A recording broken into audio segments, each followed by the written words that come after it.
ಇರಾಕ್ನ ನೆಲದಲ್ಲಿ ಇಸ್ರೇಲ್ ತನ್ನ ಮಿಲಿಟರಿ ನೆಲೆಗಳನ್ನು ನಿರ್ಮಿಸ್ತಿದೆ ಎನ್ನುವಂತಹ ಸುದ್ದಿ ಒಂದು ದೊಡ್ಡ ಚರ್ಚೆಗೆ ಕಾರಣವಾಗಿದ್ದಂತಹ ಸುದ್ದಿ ಇದು. ಇರಾಕ್ನ ಪಶ್ಚಿಮ ಮರುಭೂಮಿಯಲ್ಲಿ ಇಸ್ರೇಲ್ ತನ್ನ ಮಿಲಿಟರಿ ನೆಲೆಗಳನ್ನು ನಿರ್ಮಿಸ್ತಿದೆ ಅಂತ ವಾಲ್ ಸ್ಟ್ರೀಟ್ ಜರ್ನಲ್ ವರದಿ ಮಾಡಿದೆ. ಯಾವ ಕಾರಣಕ್ಕಾಗಿ? ಇರಾನ್ನ ವಿರುದ್ಧ ಹೋರಾಟ ಮಾಡೋದಕ್ಕಾಗಿ. ಇರಾನ್ನನ್ನು ಯಾವುದೇ ಕಾರಣಕ್ಕೂ ಕೂಡ ಮೇಲೇಳದಂತೆ ನೋಡಿಕೊಳ್ಳುವುದರ ತಂತ್ರದ ಭಾಗವಾಗಿ ಇಂಥದ್ದೊಂದು ಪ್ರಯತ್ನವನ್ನು ಮಾಡ್ತಾ ಇತ್ತು. ಯಾವುದರ ಮೇಲೆ? ಇರಾಕ್ನ ಮೇಲೆ ಮಾಡ್ತಾ ಇತ್ತು. ಇರಾಕ್ನಲ್ಲಿ ತನ್ನ ನೆಲೆಗಳನ್ನು ನಿರ್ಮಿಸಿಕೊಂಡು, ಅದು ಯಾವುದರ ಸಾಮೀಪ್ಯ? ಇರಾನ್ಗೆ ಸಾಮೀಪ್ಯ ಇರುವಂತಹ ಸ್ಥಳವನ್ನು ಆಯ್ಕೆ ಮಾಡಿಕೊಂಡು ಆ ಸ್ಥಳದಲ್ಲಿಯೇ ಇದ್ದುಕೊಂಡು ಯಾವುದ್ರ ಮೇಲೆ ದಾಳಿ ಮಾಡೋದು? ಇರಾನ್ನ ಮೇಲೆ ದಾಳಿ ಮಾಡೋದು. ಇಸ್ರೇಲ್ ಮತ್ತು ಅಮೆರಿಕ ಸೇರಿಕೊಂಡು ಜಂಟಿ ದಾಳಿಯನ್ನ ಕಳೆದ 3 ತಿಂಗಳ ಹಿಂದೆ ಇರಾನ್ನ ಮೇಲೆ ಶುರು ಮಾಡಿತ್ತು. ಗಮನಿಸಬೇಕಾದ ಸಂಗತಿ ನೋಡಿ ಹೆಂಗೆ ಸಾಮ್ಯತೆ ಇದೆ ಎರಡು ವಿಚಾರದಲ್ಲಿ ಅಂತ. ಒಂದು, ಅಮೆರಿಕ ಇಸ್ರೇಲ್ಗೆ ಬೇಕಾದಂತಹ ಎಲ್ಲ ಯುದ್ಧ ನೌಕೆಗಳಾಗಿರ್ಬೋದು, ಯುದ್ಧ ಸಲಕರಣೆಗಳಾಗಿರ್ಬೋದು, ಟ್ಯಾಂಕರ್ಗಳಾಗಿರ್ಬೋದು, ಅವರಿಗೆ ಬೇಕಾದಂಥ ಎಲ್ಲ ಸಹಾಯಗಳನ್ನು ಮಾಡ್ತು. ಯಾವ ಕಾರಣಕ್ಕಾಗಿ? ಒಂದು ವೇಳೆ ನಾಳೆ ಯುದ್ಧ ದೊಡ್ಡ ಮಟ್ಟದಲ್ಲಿ ಹೋದರೆ ಅವತ್ತು ನೀವು ಕೂಡ ಸಿದ್ಧರಿರಬೇಕು ಎನ್ನುವಂಥ ಸಂದೇಶದ ಭಾಗವಾಗಿ ಅಮೆರಿಕ ಇಸ್ರೇಲ್ಗೆ ಸಹಾಯ ಮಾಡ್ತು. ಒಂದು. ಎರಡನೇದ್ದು, ಇರಾಕ್ನ ನೆಲದಲ್ಲಿ ಇಸ್ರೇಲ್ ತನ್ನ ಮಿಲಿಟರಿ ನೆಲೆಗಳನ್ನು ಸ್ಥಾಪನೆ ಮಾಡೋದಕ್ಕೆ ಅಮೆರಿಕ ಇದೇ ರೀತಿಯಾಗಿ ಸಹಾಯ ಮಾಡಿ ಸ್ವತಃ ಇರಾಕಿಗೂ ಕೂಡ ಅದರ ಪರಿವೇ ಬರದ ಹಾಗೆ, ಇರಾಕಿಗೂ ಕೂಡ ಅದರ ಅರಿವೇ ಇಲ್ಲದ ಹಾಗೆ ಇಂಥದ್ದೊಂದು ಪ್ರಯತ್ನವನ್ನು ಮಾಡಿದೆ. ಯಾವುದು ಅಂತ ಹೇಳಿದ್ರೆ ಇಸ್ರೇಲ್. ಈ ಹಿಂದೆ ಇದೇ ಇಸ್ರೇಲ್ ಅನೇಕ ವಿಚಾರಗಳಲ್ಲಿ, ಅನೇಕ ಯುದ್ಧದ ಸಮಯದಲ್ಲಿ ಇಂಥದ್ದೊಂದು ಮಿಲಿಟರಿ ನೆಲೆಗಳನ್ನು ಸ್ಥಾಪನೆ ಮಾಡಿ ಶತ್ರು ದೇಶಗಳನ್ನು ಅದನ್ನು ಕಟ್ಟಿ ಹಾಕೋ ಪ್ರಯತ್ನವನ್ನು ಮಾಡ್ತು. ನೀವು ಬೆಸ್ಟ್ ಎಕ್ಸಾಂಪಲ್ಲು ಇದೇ ಖಮೈನಿಯವರ ಹತ್ಯೆಯನ್ನು ಮಾಡಿದ್ದನ್ನು ನೋಡಿದ್ದೀವಿ. ಇಸ್ರೇಲ್ನ ಬಳಿ ಮೊಸಾದ್ ಎನ್ನುವಂತಹ ಒಂದು ಪಡೆ ಇದೆ. ಆ ಮೊಸಾದ್ ಹೆಂಗೆ ಕಾರ್ಯಾಚರಣೆ ಮಾಡುತ್ತೆ ಅಂತ ಹೇಳಿದ್ರೆ, ಸ್ವತಃ ಅಲ್ಲಿಯ ಯಾವ ಅಧಿಕಾರಿಗಳಿಗೂ ಕೂಡ ಗೊತ್ತಾಗದ ಹಾಗೆ ರಹಸ್ಯವಾಗಿ ಕಾರ್ಯಾಚರಣೆಯನ್ನು ಮಾಡಿ ತನ್ನ ಕೆಲಸವನ್ನು ಮುಗಿಸಿ ತನ್ನ ದೇಶಕ್ಕೆ ವಾಪಸ್ ಬರುವಂಥದ್ದು ಮೊಸಾದ್. ಆ ವಿಚಾರದಲ್ಲಿ ಇಸ್ರೇಲ್ ಸ್ಟ್ರಾಂಗ್ ಅನ್ನು ಹೊಂದಿರೋದನ್ನು ನಾವು ಗಮನಿಸಿದ್ದೀವಿ. ಅದೇ ಮಾದರಿಯಲ್ಲಿ ಇವತ್ತು ಇರಾನ್ನ ಮೇಲೆ ಇಂಥದ್ದೊಂದು ದಾಳಿಯನ್ನು ಮಾಡೋದಕ್ಕೆ ಅಥವಾ ತನ್ನಗೆ ಬೇಕಾದಂತಹ ವ್ಯವಸ್ಥೆಗಳನ್ನು ಮಾಡಿಕೊಳ್ಳೋದಕ್ಕೆ ಯಾರು ಸಜ್ಜಾಗಿರೋದು? ಇದೇ ಇಸ್ರೇಲ್ ಸಜ್ಜಾಗಿರೋದು. ಹಾಗಾದರೆ ಇರಾನ್ ಟಾರ್ಗೆಟ್ ಇರಾಕ್ನಲ್ಲಿ ಇಸ್ರೇಲ್ನ ಪಡೆ. ಹೆಂಗೆ ಸಾಧ್ಯ ಆಯ್ತಿದು?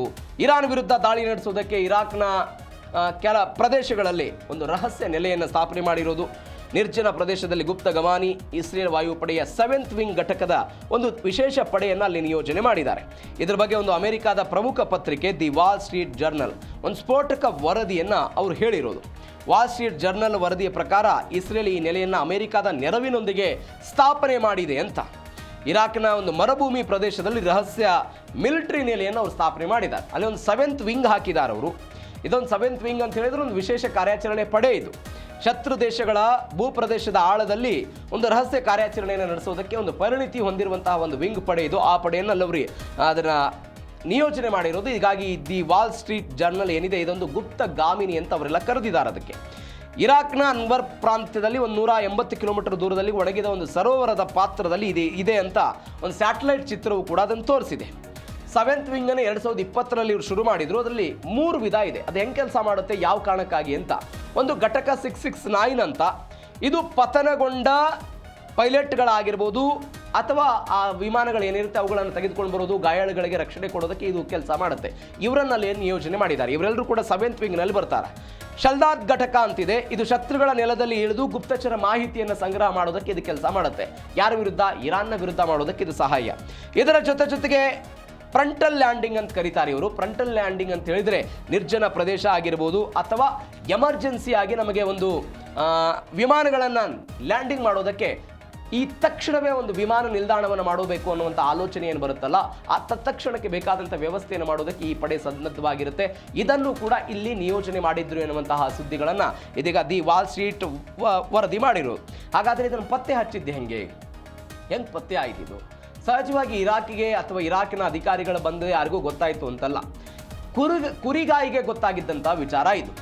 ಕುರಿಗಾಯಿಗೆ ಗೊತ್ತಾಯಿತು. ನೀವು F-15 ಯುದ್ಧ ವಿಮಾನ ಹೊಡೆದುರುಳಿಸಿದಾಗಲೂ ಕೂಡ ಅಮೆರಿಕ ರಹಸ್ಯ ಕಾರ್ಯಾಚರಣೆ ಮಾಡಿದ್ದು ಯಾರಿಗೆ ಗೊತ್ತಾಗಿತ್ತು? ಒಬ್ಬ ಕುರಿಗಾಯಿಗೆ ಗೊತ್ತಾಗಿತ್ತು. ಇದೇ ಇರಾನ್ನ ವಿಚಾರದಲ್ಲಿ ಈಗ ಒನ್ಸ್ ಅಗೇನ್ ಅದೇ ಆಗಿದೆ.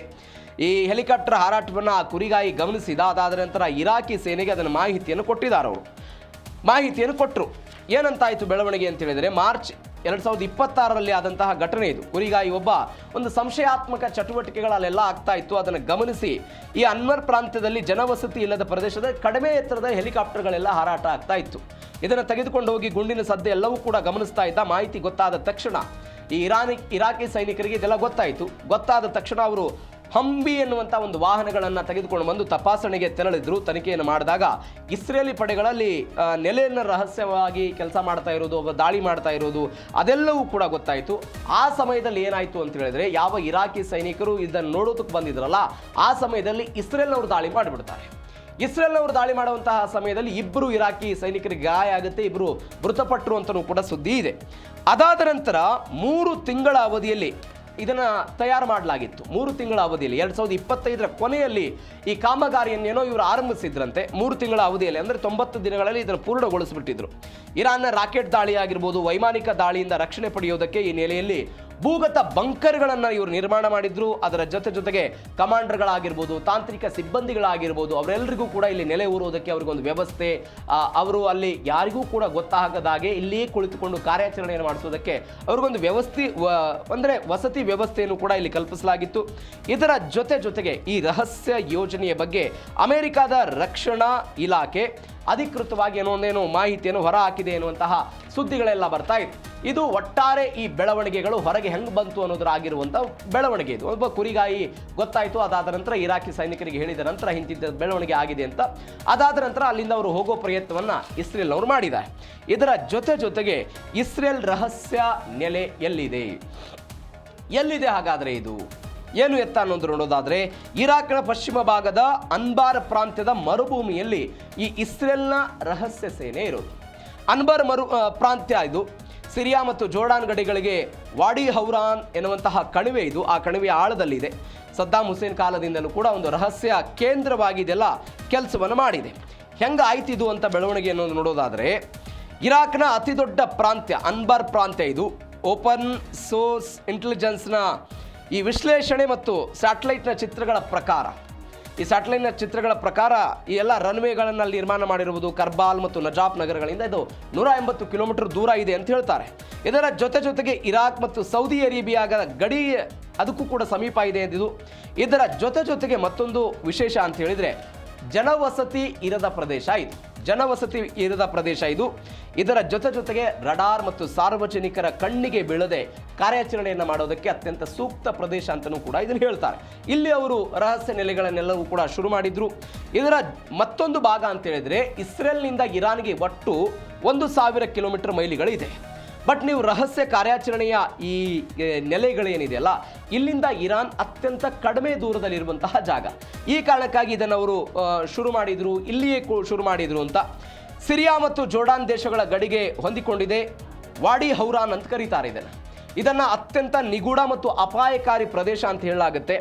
ಸದ್ದಾಂ ಹುಸೇನ್ ಇರಾಕ್ನ ಅಧ್ಯಕ್ಷರಾಗಿದ್ದಂತಹ ಸಮಯದಲ್ಲಿ ಈ ವಾಡಿ ಹೌರಾನ್ ಪ್ರದೇಶದಲ್ಲಿ ರಾಸಾಯನಿಕ ಆಯುಧಗಳಾಗಿರ್ಬೋದು, ಅವುಗಳ ಸಂಗ್ರಹಣೆ, ರಹಸ್ಯ ಮಿಲಿಟರಿ ತರಬೇತಿಗಳನ್ನು ಕೊಡೋದಾಗಿರ್ಬೋದು, ಅದನ್ನು ಕೇಂದ್ರವಾಗಿ ಬಳಸಿಕೊಳ್ಳುವಂತಹ ಪ್ರಯತ್ನಗಳಾಗಿತ್ತು. ಸದ್ದಾಂ ಹುಸೇನನ್ನು ಅಮೆರಿಕಾದವರು ಹೊಡೆದುರುಳಿಸಿದ ನಂತರ ಭಯೋತ್ಪಾದಕ ಸಂಘಟನೆಗಳ ಅಲ್ ಖೈದಾ ಆಗಿರ್ಬೋದು, ISISಗಳಾಗಿರ್ಬೋದು, ಇವುಗಳ ತರಬೇತಿ ಕೇಂದ್ರಗಳಾಗಿ ಕೂಡ ಇದು ಕೆಲಸ ಮಾಡಿತ್ತಂತೆ. ಇದೀಗ ಅದನ್ನು ಬಳಸಿಕೊಂಡು ಇರಾನ್ನ ಮೇಲೆ ದಾಳಿ ಮಾಡುವುದಕ್ಕೆ ಇದೇ ಇಸ್ರೇಲ್ನವರು ಮುಂದಾಗಿದ್ರು ಅನ್ನೋದು ನಾವು ಗಮನಿಸಬೇಕಾದಂತಹ ಸಂಗತಿ.